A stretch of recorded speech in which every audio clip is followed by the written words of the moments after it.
কলকাতা এমন এক শহর যেখানে দুর্গাপুজো, ঈদ কিংবা ক্রিসমাস সব উৎসবই সমানভাবে গুরুত্ব রাখে, আর সেটা আলাদা করে বলার কিছু নেই।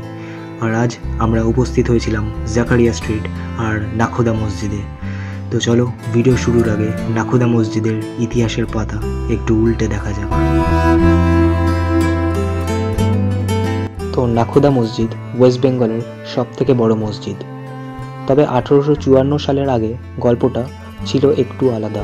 ওই সময় এই নাখোদা মসজিদেরই জায়গায় ছিল দুটো আলাদা আলাদা মসজিদ, যা কিনা ওই সময়ের এক বড় ব্যবসায়ী হাজি জাকারিয়া এই মসজিদ দুটোর দায়িত্ব নিয়ে নেন।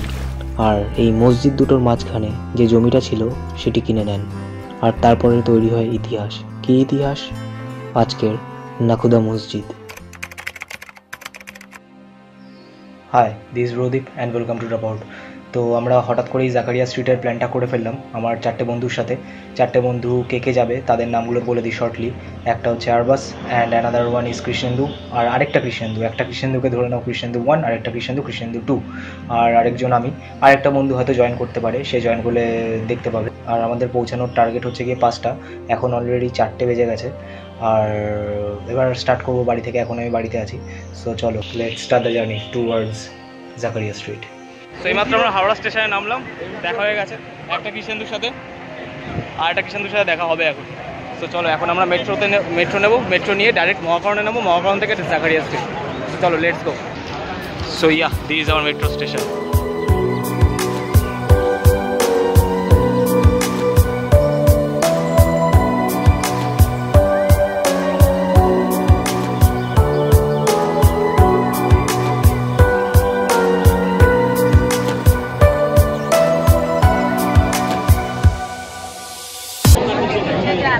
পরবর্তী স্টেশন মহাকরণ।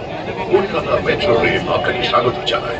কলকাতা মেট্রো রেল আপনার স্বাগত করছে। ট্রেন এখন প্রবেশ করতে চলেছে হুগলি নদীর তলদেশে। আপনারা রয়েছেন মাটির 30 মিটার মধ্যে বয়ে চলেছে গঙ্গা। অনুভব করুন সেই রোমাঞ্চ। आप 30 मीटर पूरी गति ऊपर से बहती गंगा रोमांच का अनुभव करें। ভারতের কোন বড় নদীর তলদেশ দিয়ে গড়ে তোলা প্রথম রেল সুড়ঙ্গ, যা যুক্ত করেছে শতাব্দী। এখন মেট্রো স্টেশনে নামলাম, প্ল্যানে ছিল না মেট্রোটা, তোমাদের দেখিয়ে দিলাম। এটা নিয়ে লোকজন একটা ব্লগ ছেড়ে দিচ্ছে, বাট এটা আমাদের পার্ট অফ দ্য ব্লগ। তো চলো ফার্স্ট আমরা যাবো নাখোদা মসজিদে, তারপর জাকারিয়া স্ট্রিটের দোকানগুলো এক্সপ্লোর করবো। চলো।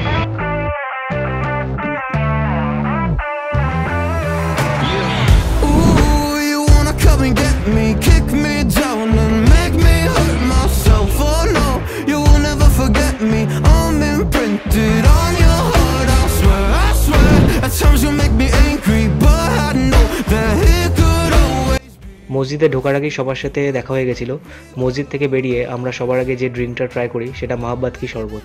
এর আগে ইউটিউবে দেখেছিলাম, সেটা জাকারিয়া স্ট্রিটের হোক কিংবা দিল্লির হোক, এটা লাইফে ফার্স্ট টাইম ট্রাই করলাম। ইট was great.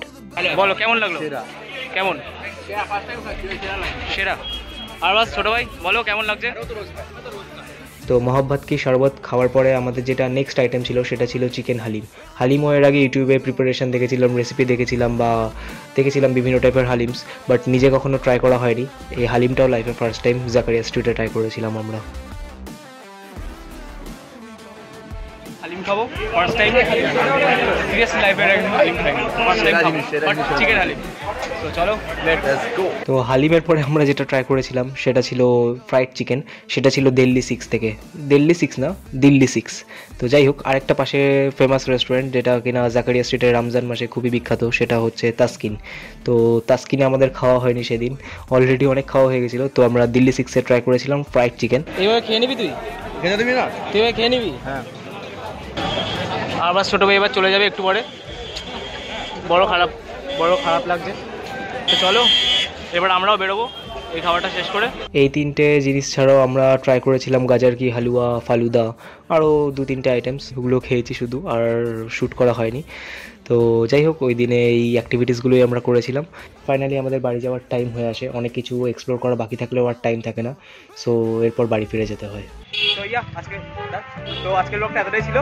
Till then stay tune and signing out. Come and get me, kick me down and